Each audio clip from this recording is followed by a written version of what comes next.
Welcome to Gettin to Know the 570, brought to you by ConversionWorx Media, a show that hosts special guests from in and around Northeast PA to share their stories, knowledge, and experiences in their work and personal lives.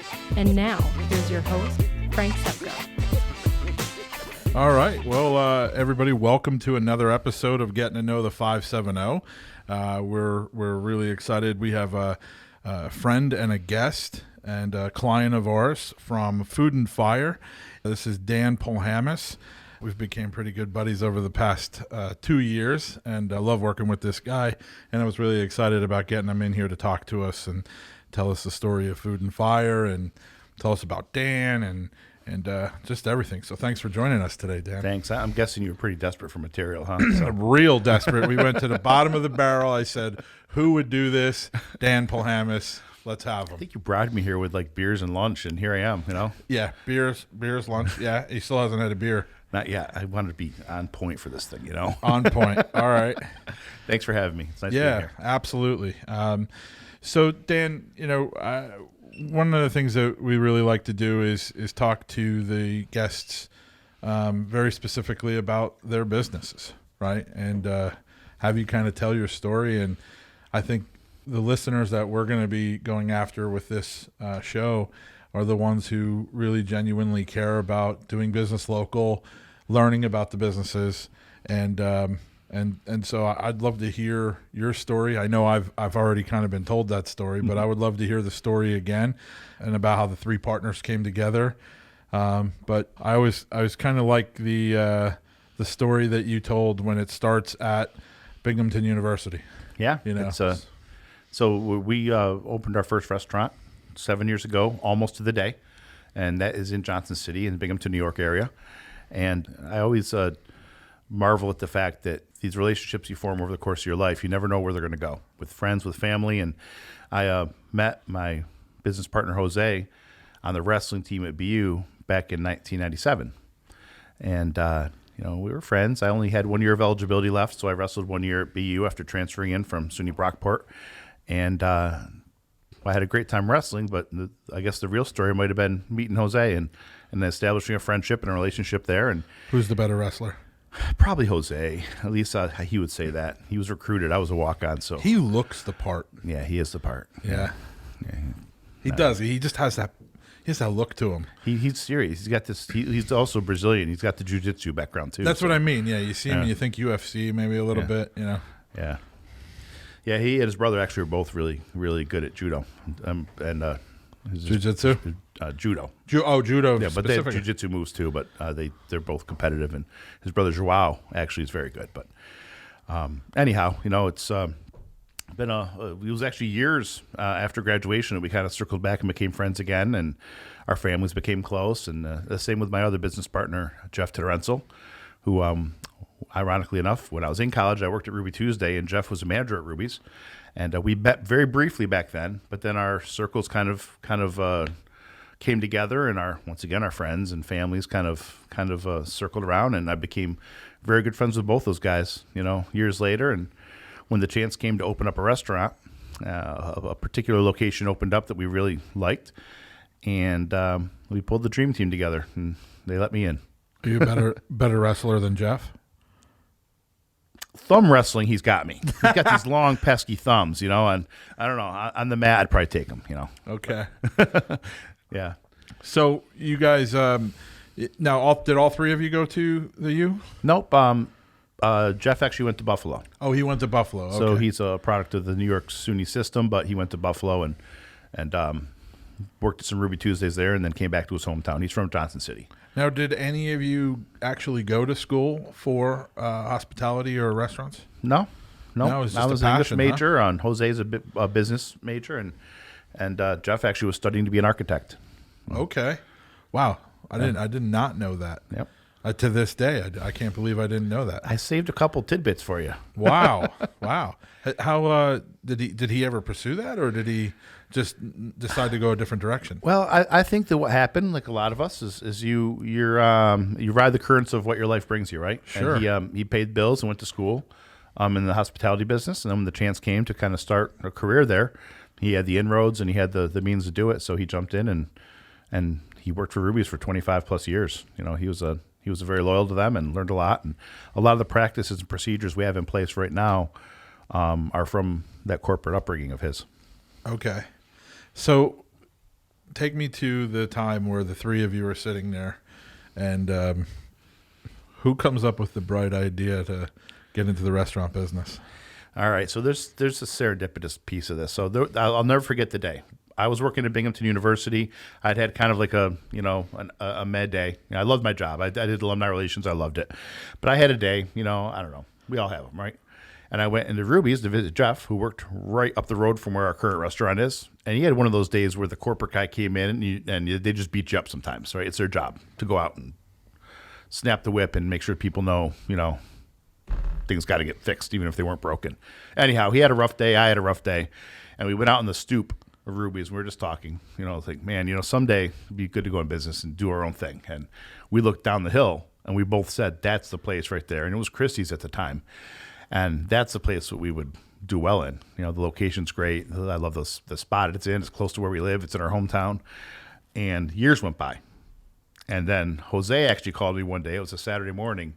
And he called and said, I just saw this place down in Johnson City is up for sale. I heard about it. It's Christie's. You know about it? And I said, yeah. And guess what? I got to call Jeff. And Jeff and Jose knew each other just from kind of being in my backyard and backyard cookouts and all that kind of stuff. But they didn't know each other well enough, to think of each other when it came to going to business together. So that's where I kind of like got the team together. And, with Jeff's background in hospitality and his training and his experience in the restaurant business, and Jose is the master of P&Ls and spreadsheets and running a business. That's what he does. And I don't know, I'm in the middle somewhere. I'm the guy they let play with barbecue and stuff, so I kind of brought the team together, and then everything fell into place. Other people were interested in the business, but we got it, and we redid the place and turned Christie's into Food and Fire. So why barbecue? Well, there's a few reasons. Number one, at this time, barbecue was very there wasn't really much barbecue in Binghamton. So part of it was like, what's going to work here? Well, what do we need in the Binghamton area? And the other part was, damn it, I just love barbecue. My friends at the university would joke around. I'd go to all these places and somehow I always found the barbecue joint. So in a way, my job at BU, a lot of it was doing what I love, working for alma mater, but it was also barbecue research, going to all these different cities and even countries and trying the barbecue they had. So I had a passion for it, and it seemed to line up with what the restaurant could be and succeed as in Binghamton too. What was Christie's? What kind of restaurant was that? So it was a few different things over the course of its life, but it was primarily kind of like I guess you'd say like an all-American restaurant, steakhouse. Okay. Yeah, steakhouse. They had some pasta. It was just so you're kind of like a family restaurant. They concentrated on steaks. And what made that location so special for you guys? Well, it's the busiest intersection in Binghamton. Okay. First of all, good location. The end cap of a shopping plaza that's there that had some other businesses in it, and good size, the right size for a restaurant too. Okay. They had a nice amount of space out back so we can concentrate on catering and stuff, and a really nice layout out front. It just, I don't know, sometimes you just know. You just felt it. You just felt it. That's cool. So where do we get the name? The name, we had a lot of different incarnations of what our name could have been. I mean, everywhere from good things. We joked around. Jose liked wise monkeys. Nothing clicked. Let's just put it that way. This was my job as the English major, as the wordsmith, I guess. It was my job to find our name. And we'd have these meetings, and the I guess the menu was evolving, and the design work was getting done, and the build out was happening, and like, okay, Dan, what do you got for names? And I'd have my slate of names, and the last one I liked before Food and Fire was Good Things, and it was going to be simple, and I was going to put quotes of, famous quotes that had the words good things in it, and didn't click. No one liked it, and I don't really like it, but I couldn't think of anything else. So I delved into I started going back into some of the stuff that I like to read, and I was always a fan of Benjamin Franklin, and the autobiography of Benjamin Franklin is an interesting read, and And I started kind of leafing through that, and then he's got so many famous quotes. And one of his more obscure quotes is, "A house is not a home unless it contains food and fire for the mind as well as the body." And when I read that, I was like, oh, that's kind of a cool quote to put on our wall. You know, it's neat. It's hospitality driven. It's kind of like saying that it's not just about the food and the building. It's about the warmth that comes from that kind of a business. And it is on the wall. And it's on the wall. The quote's on the wall, and we extracted food and fire right from that quote. And I said to the guys, I'm like, I guess I was browbeat. And I walked in, I'm like, okay, you guys probably aren't going to like this. But I found this cool quote, and maybe we could pull food and fire out of that, and that could be the name. And they clicked with both of them. So that's how it happened. It happened. That's why we say Ben Franklin is our founding father, and that's why he's up on all our walls, because he literally gave us the name of the restaurant and kind of like our mission, our quote that we lead with. So were you nervous To be here with you? Okay, well, that's a definite yes. I was until you made me feel so warm and welcome. I mean, you're opening up a restaurant. I remember my first business. Mm-hmm. I remember, like, you can't sleep at night. You're thinking, is this the right thing? And did you have a family at the time? Yeah. So, there you are. You have a family, and you're thinking, boy, I can make a good living doing what I do. I can pursue a very good career.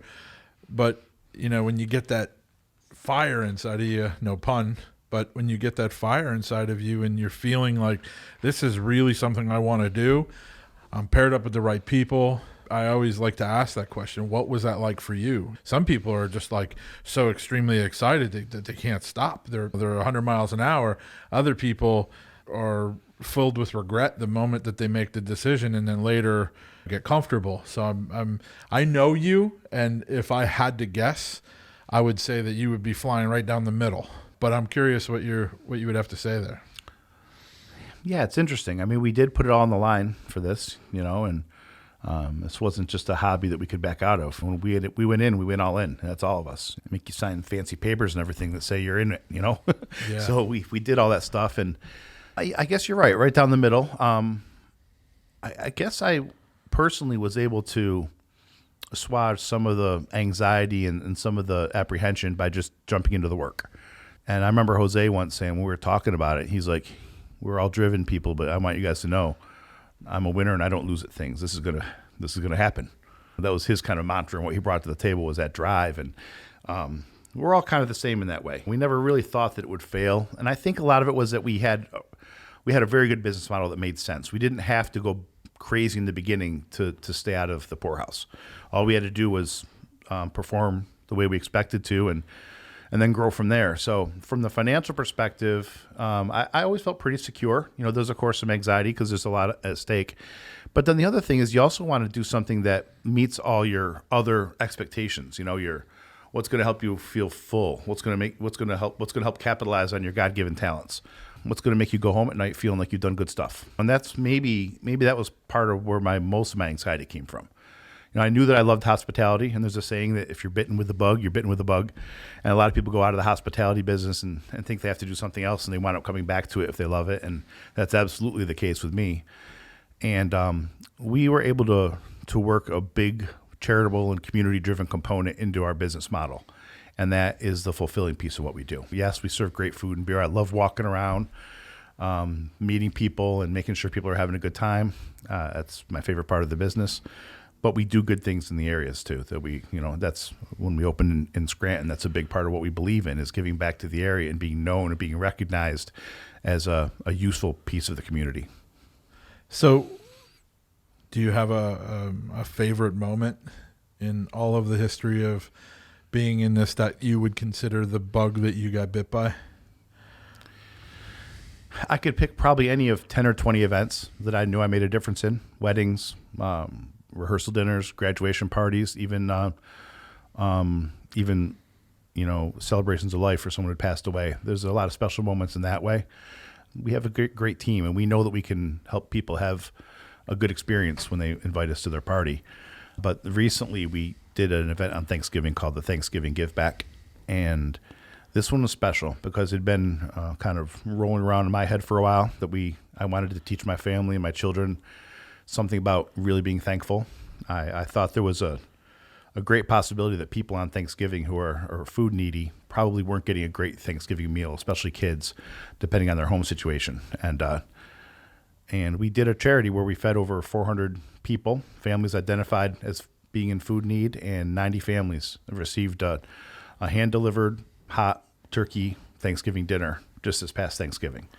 And that, to me, it's a culmination of so much stuff. Our mantra to give back to the community, something that personally I wanted to do and do with my family, something that just kept every closed door opened up when I knocked on it for this one, including great community partners and Visions and Red Bar Technologies stepped up to help us complete the vision we had. And I knew at the end of the day we had done something special. I felt good. I mean, I cried several times over the course of the day just watching how the things developed. And sometimes I'm a little bit mushy like that, but this day got to me. We did something special.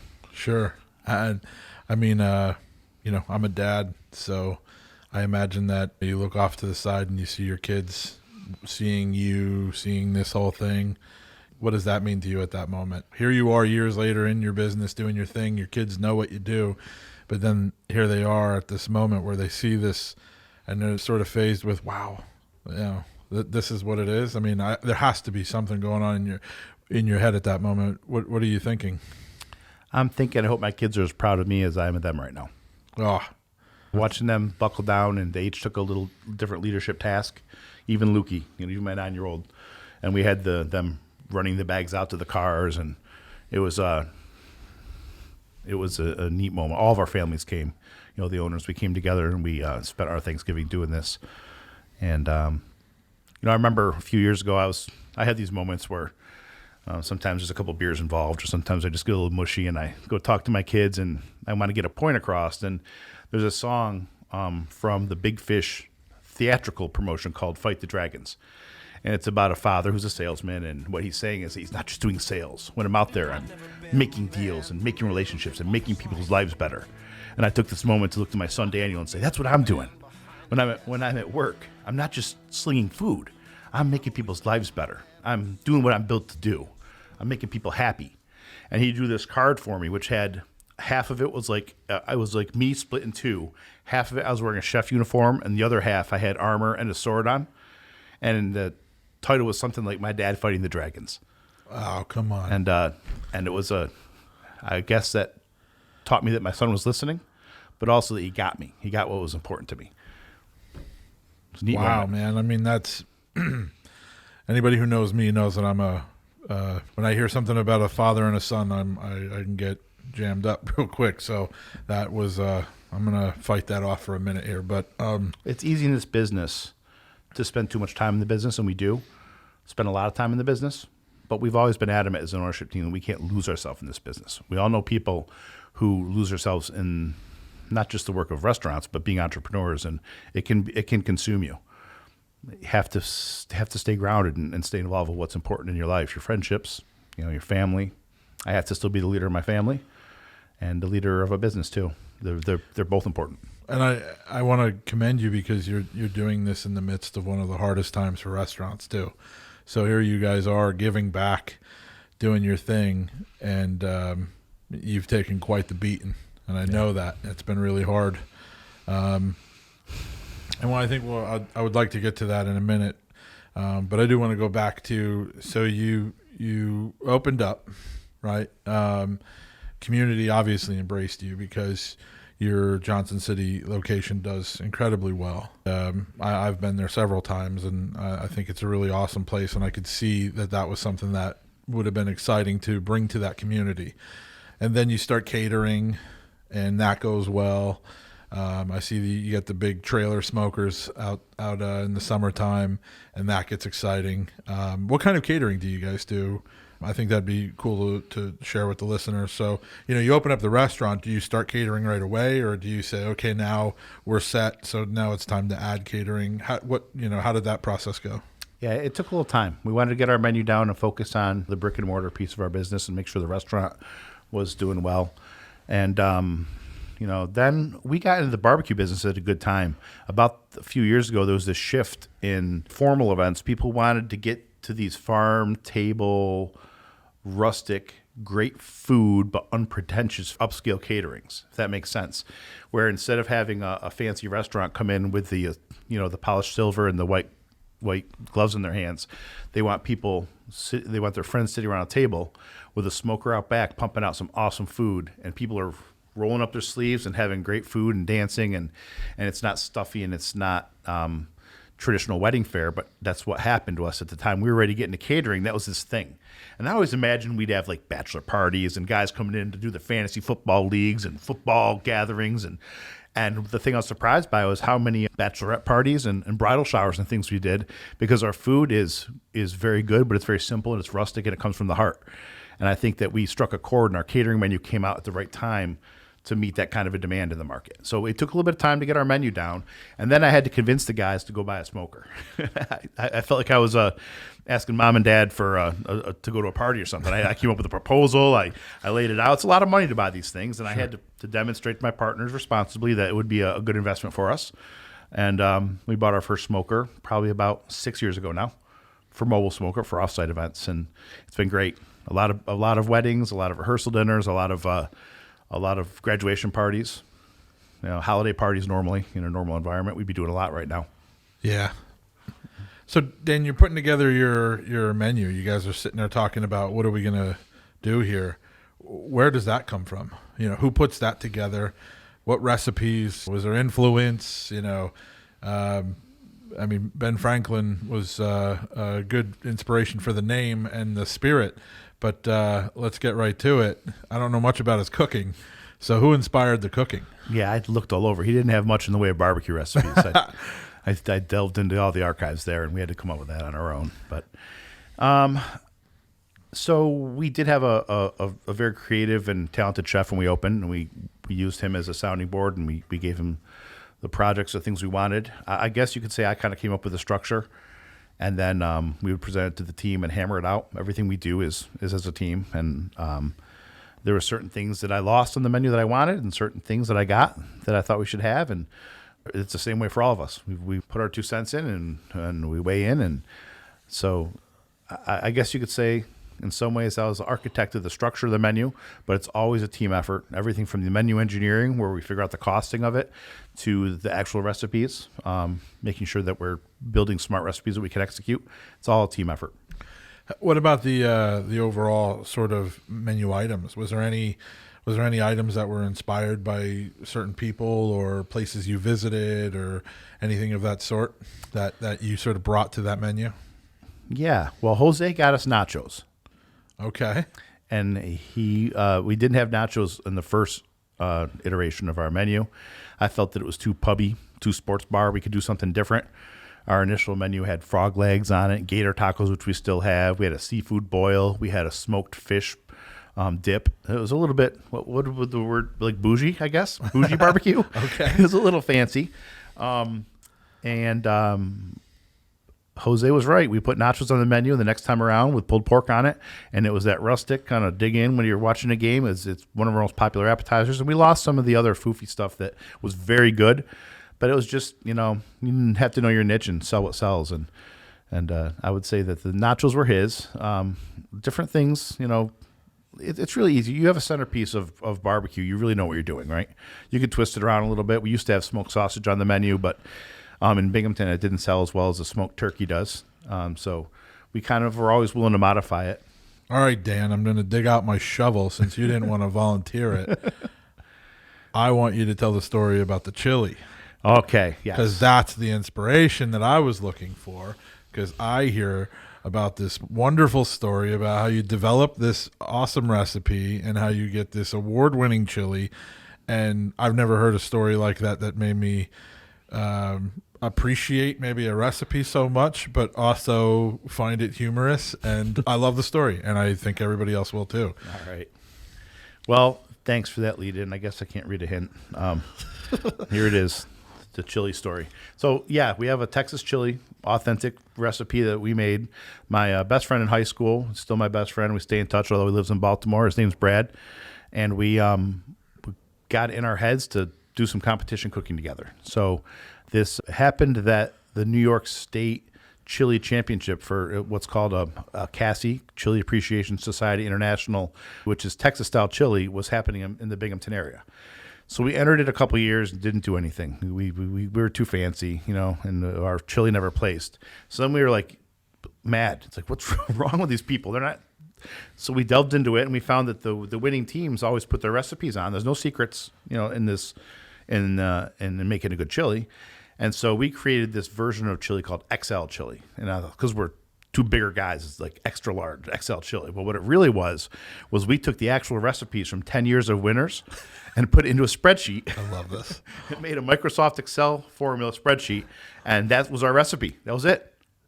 And there's actually a saying in Texas-style chili, which is very simple. It's just the meat and the sauce. Spices, there's no veggies. You're not going to find corn or beans or chips or any of that stuff in it. It's the meat and the sauce. And there's a saying, if you want to make a better chili, lose an ingredient or two. And it's about quality chili powders, quality seasonings, using the right kind of meat, and following a recipe. So you take the best of the best. Yes. You put it into an algorithmic pattern. It's not sexy, but it works, right? And the spreadsheet spits out a recipe. Yes. You said, all right, let's make it. We're like, we lost 2 years in a row. Damn it, let's give this a try. We make the average of everything and win. And we won, yes.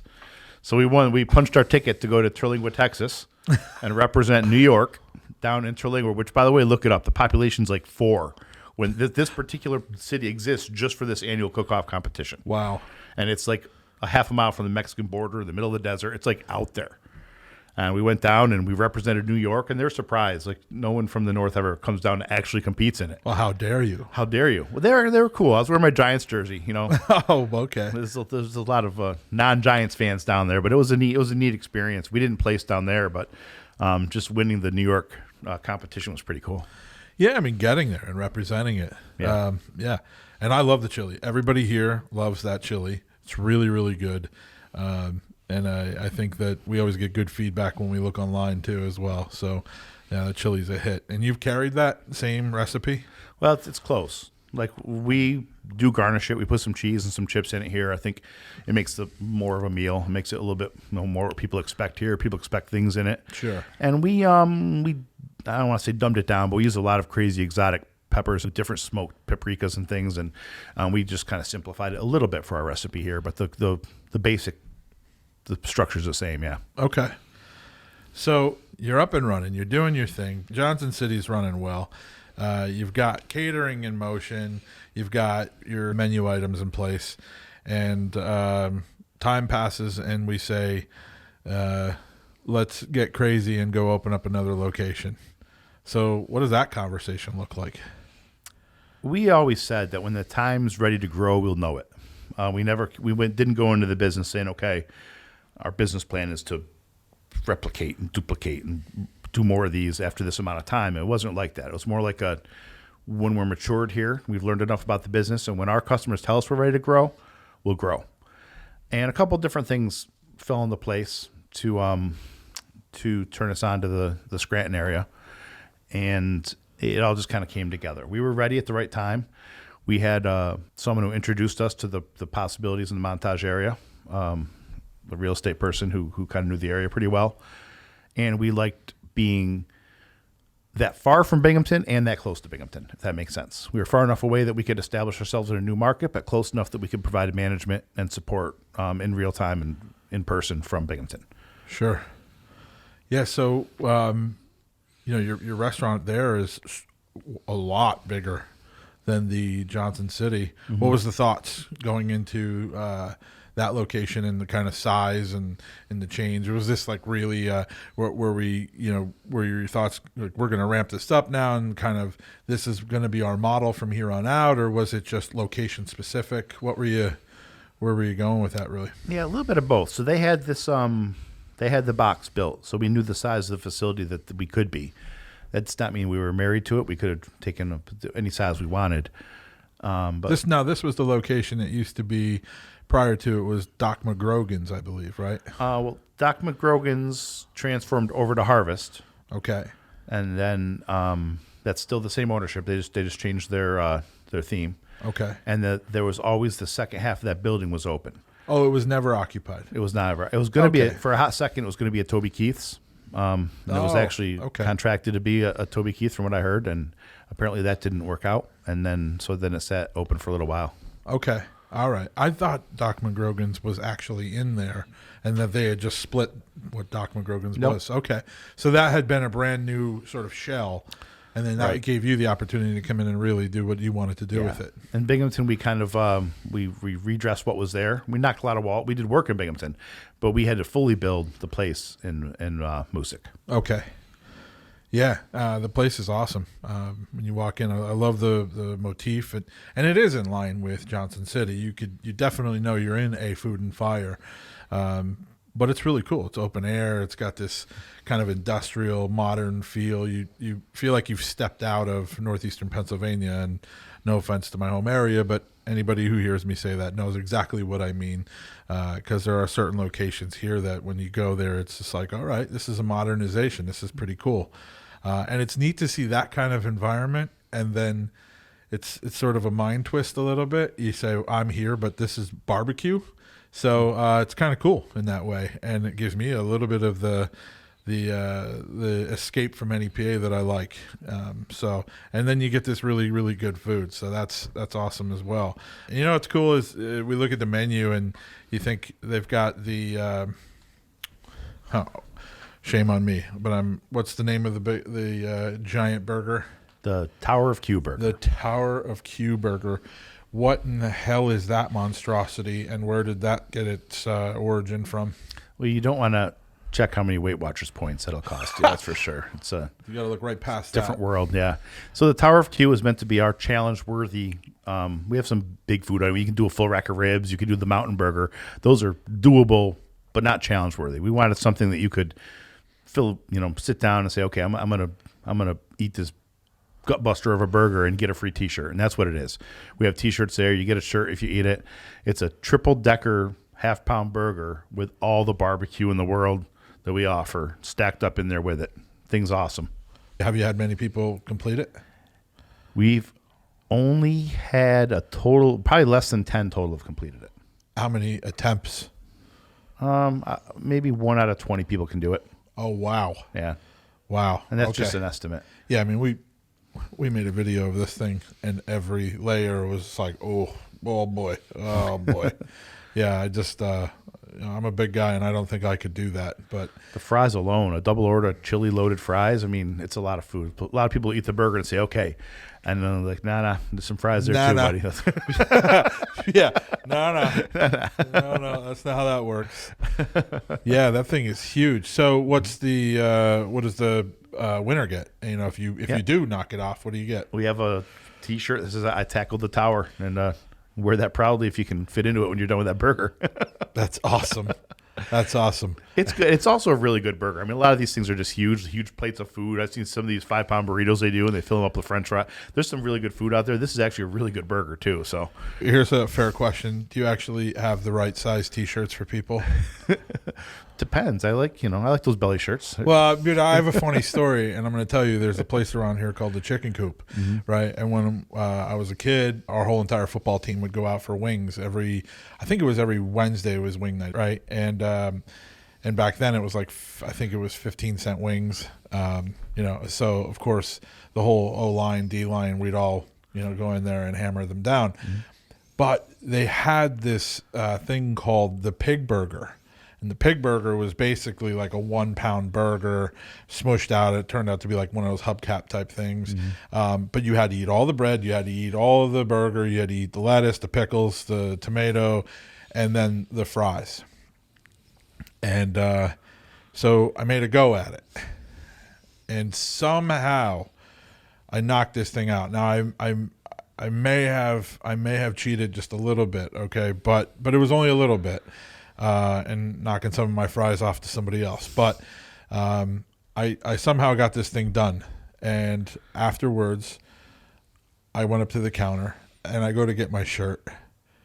And she says, oh, well, I'm going to have to take your name down, she said, because all we have is mediums and smalls.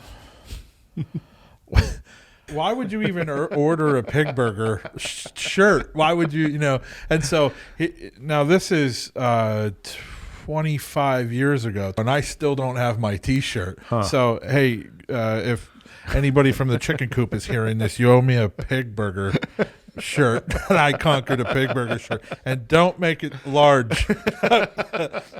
But anyway, so that's what they get. Huh? I will say the first guy who ate one definitely was no bigger than a medium. I know, and it's really weird because most of the time that is the case. You look at the what is it, Johnny Hot Dog or something like that? The guy from Coney Island. Crazy eaters, yeah. Oh, they're all Joey small. Chestnut. Yeah, Joey Chestnut. Yeah. But yeah, funny story. So, how's things going? Here we are, and I know this is something that I wanted to talk to you about, and I think it's important. I think it's we talk to the community, and it's not something that is an enjoyable moment, but unfortunately, COVID strikes America, strikes the world, right?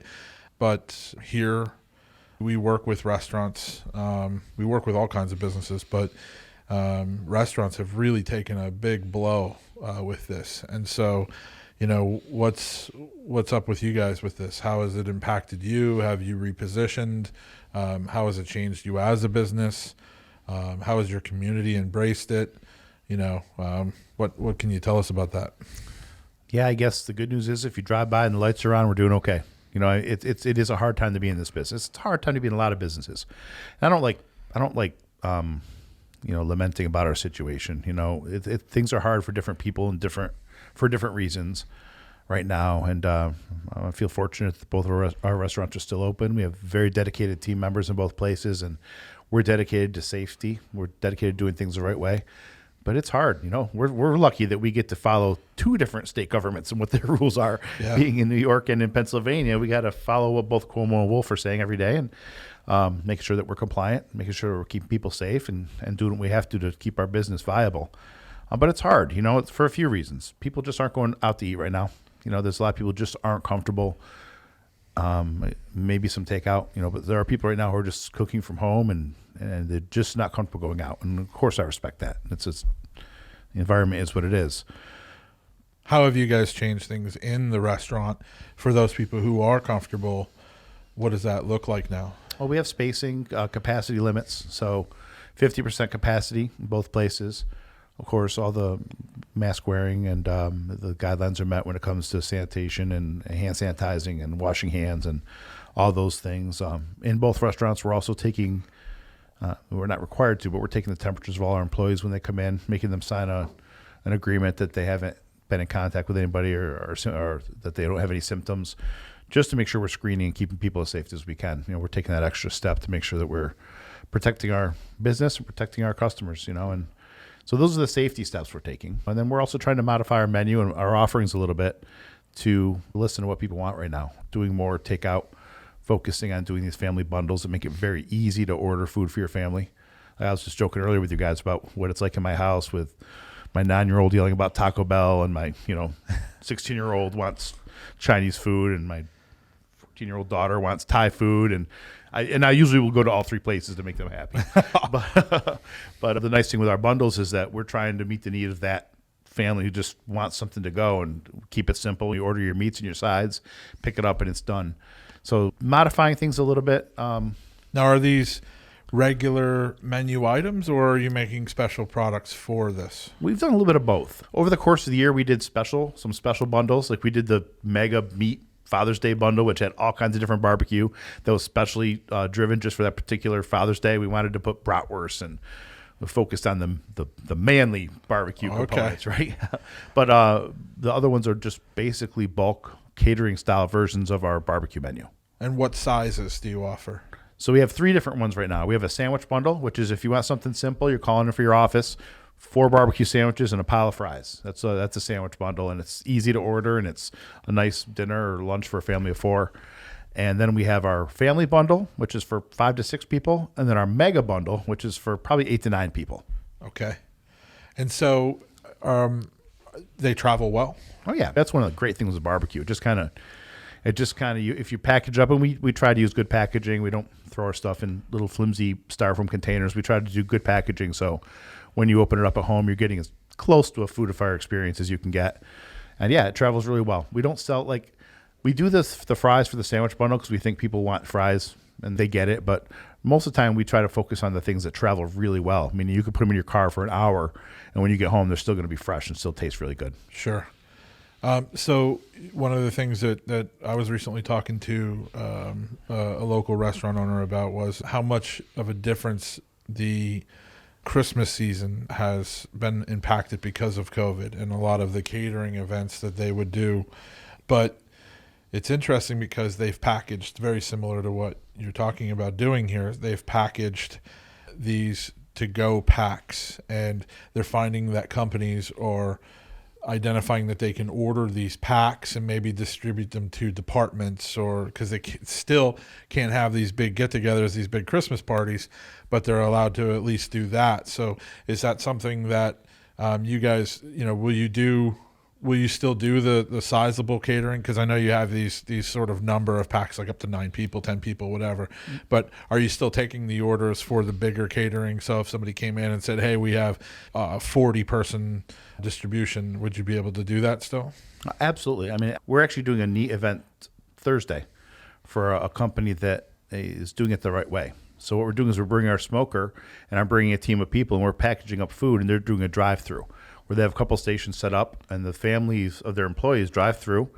And let's say the Jones family comes through. Hey, Mr. Jones, I see your family's here, 5 of them. Boom, here's their 5 meals to go. Then they drive to the next station where they get a gift. And the next one, I think they're doing like little mini Christmas trees for them to put up and decorations and stuff. So it's I guess, a socially distant holiday party where we're doing a different type of catering where we're packaging individual meals for people, which is safer. And we're just waving at them. That's pretty awesome. And the company is hosting that for all of their people? Yep. They drive through between 2 and 4, and they have this place is lucky enough to have a big garage, and actually you drive through one end of the garage, out the other end, and it's like a little, I don't know, almost like a car wash setup. You go through and you get all these different things, and we'll have the smoker there, and I think they're going to take care of about 200 people. Wow. So, one of the things we do is when people want to still try to figure out how to have a party, we've done hundreds of these things over the years, and we've become very good at trying to advise people on how to do a safe party now. Prepackaged food. But having us there with the smoker and the way they're doing it, where they're still having that in-person chance to say hi and thank you. It's not just dropping some food off at the end of a workday. They're actually making it as much of a party as they can. It's a really, really neat configuration. And they wanted our advice on how to execute it. And I felt good that there's still some kind of that going on right now. A lot of people are putting stuff on hold because parties just don't feel like parties.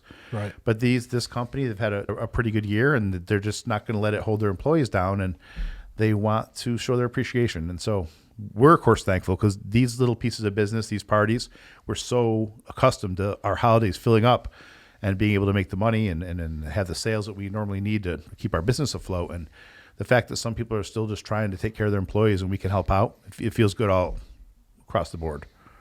That's great. I think that there's, and I hope somebody hears this that is looking for that idea and then gives you guys a call, because I knew that. I mean, how cool would that be? You outside your office, you've got a smoker set up, taking care of all the employees. I think that's really cool.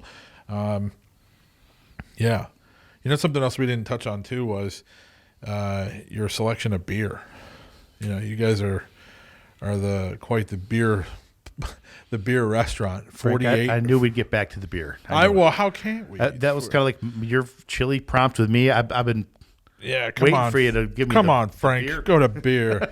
Yeah, no, it's 48. You guys have 48 on draft and music. And how many? 40 in Johnson City. 40 in Johnson City and 48. Yeah. How the hell do you decide what beers you're going to have on draft there? Well, luckily there's some very good salespeople who are happy to keep us abreast of what's going on.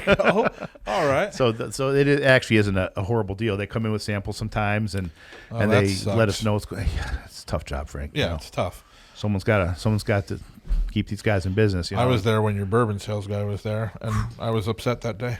You were upset? Not really. Just saying. I bet he was upset. I was upset. He had an empty suitcase when you walked out of there. Yeah, that's a terrible part of your job. Yep. Well, we listen to the people who come in. We're trying to stay on top of the rotating styles. Local breweries are big. We've got some great relationships here with some of the local breweries, and trying to be responsible in the community and sell local beer, but also a lot of people, and especially travelers, when they do happen to come through, they want to drink what's local. So it's a big part of what we do. Do you have a favorite, or can we not say that for PC purposes?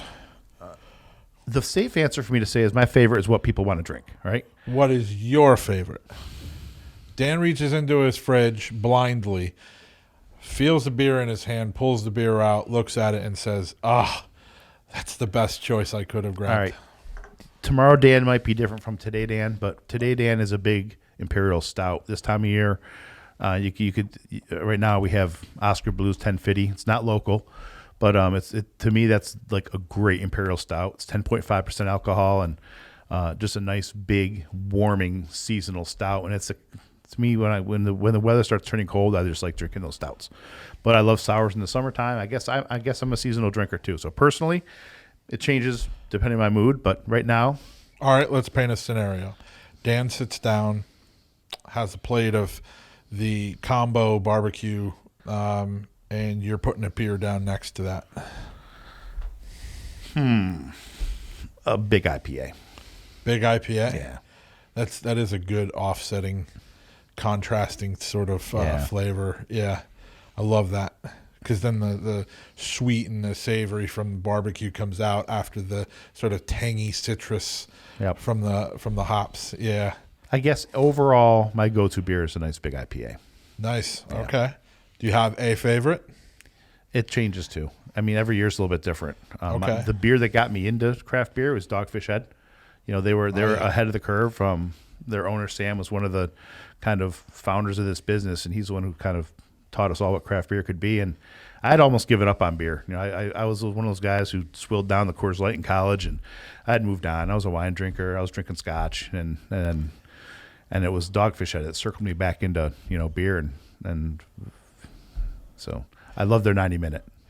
So let me ask you this. Most of the people that are going to be listening to this are, of course, from within the 570, right? As things, fingers crossed, start to come back to normal and we get to travel a little bit, and some of us might be really itching to just get out of town for a day. And Johnson City, Binghamton area is a nice little day trip for us. So do you have some suggestions for things for people to do if they come up, other than maybe just visiting you at JC? That's of course where everybody will come for either their lunch or their dinner. But local breweries you were talking about, anybody you want to plug? Places that we should be visiting, anything of that sort in your area? Sure. It goes both ways though too. You know, we have a lot of people who come up here. We're in a nice little shopping center.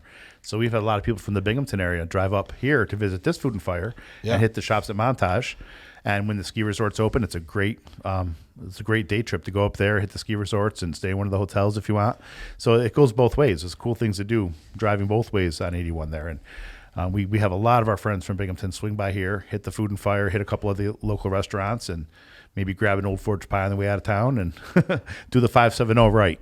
But if you're going to go to Binghamton, there's always some favorites. I love the golf courses in Binghamton. It's a really neat day to go, and there's a really nice state park course, Shenango Valley State Park in Binghamton. There's a couple different food spots I'd recommend. It's almost sacrilegious to drive through Binghamton and not grab a Speedy. What's the brewery scene look like today? Oh, there's some really good breweries.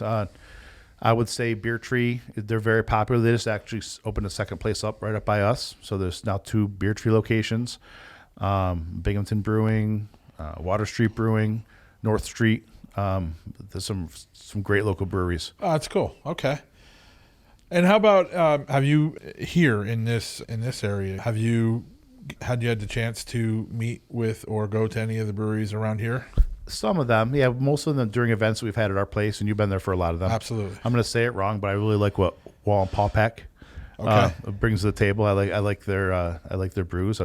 We've had really good luck with SBC. They sell well too. Okay. Benny Brewing, of course. I love what he's doing. I love it when I run into the same people at these events, and it seems like we have the same kind of commitment to doing things with other charities and things. And Benny's at a lot of the events we're at, so we always are in that position where we're able to try their beers that they're pouring. So they have some good stuff there too. It'll be nice when the events come back, because I know that you guys have been a part of the Scranton community and really got involved there when you went down for what was the last event you were there? Was it the 4th of July? Was it Scrantastic? Is that what they called it? Downtown. Yeah, on the 4th of July. They had fireworks and stuff, and we wheeled the smoker, brought it down into the city. Yeah, making everybody drool all across town. No, but it's great to see you guys out and doing that kind of stuff. I like that, you're not just staying where you are, right? You guys get out there, you try to connect with your community, you try to become a part of it. I love the fact that you have, and that's why we really enjoy working with you, because you really want to do you want to do good, and that means a lot to us. And look, I'm really glad that you were able to come and talk and be a part of this show. This is new, right, for us. So it's going to be interesting to see how this show matures. But we're really excited, and I'm glad that you can have been one of our early guests. I think there's a lot in store, and I ask this of everybody, what is the future of Food and Fire? What's the vision? Where does this go? What do you want to tell people? What's Dan's parting message? Well, there's a lot of people, a lot of businesses who need support now.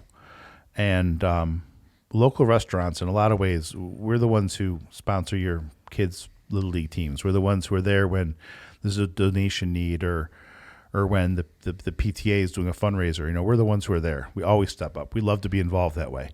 And just check in on us, make sure we're okay. Because sometimes maybe it's time to pay a little bit back, buy a gift card from us, come and see us. And to the extent that you're comfortable, get some food to go. Every little bit matters. These caterings that people are doing, a lot of them are friends and businesses we've worked with before, and they understand what we've done. I'm not looking for a pat on the back here. I'm just looking for people to understand that we're involved, we're committed, we're part of your community, and we're still here. And maybe in a way, we're in a little bit of a need right now. So think of us when it comes time and grab a Food and Fire gift card. And some good things always come out of bad times, right?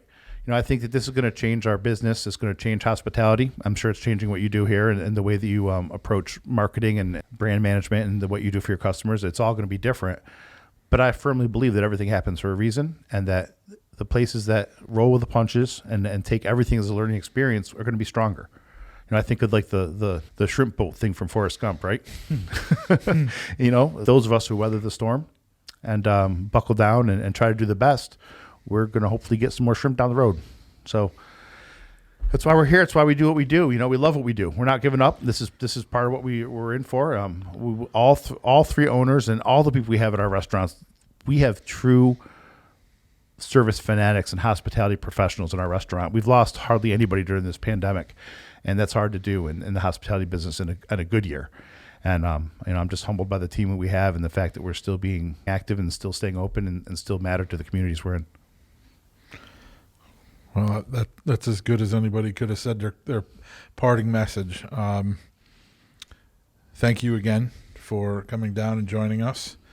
If anybody who's listening to this is wanting to try the food or is interested in catering, you want to tell them how they can get a hold of you? You can check our website, our Facebook page. All roads lead to one of us. So our emails, it's all on there. You can find us. Just give us a call if you want to talk or chat. Our menus, our websites are all online. And, we're there. We're there if you need us. We'd love to help make your holidays a little bit more awesome. All right, guys. Well, thanks so much for listening to another episode of Getting to Know the 570. I'm honored that you would take the time to listen. Thank you so much to our guest, Dan Polhamus, and to the Food and Fire crew. We greatly appreciate the opportunity to continue to be able to work with the entire team there. We're very excited about the future of Food and Fire, and please, think about giving them a call and trying them out. If you're putting together your Christmas event, or if you have any sort of event whatsoever, I've been at these events. I've had the food. I highly recommend it, and you won't be upset. So thank you again, and we'll see you guys all next time. Thank you for tuning in to Getting to Know the 570. If you enjoyed this episode, be sure to subscribe and follow ConversionWorx on Facebook, Instagram, YouTube, and LinkedIn to stay up to date on future shows and events. If you'd like to be a guest on our show, send us a direct message on Facebook. Until next time, keep eating, drinking, and shopping local.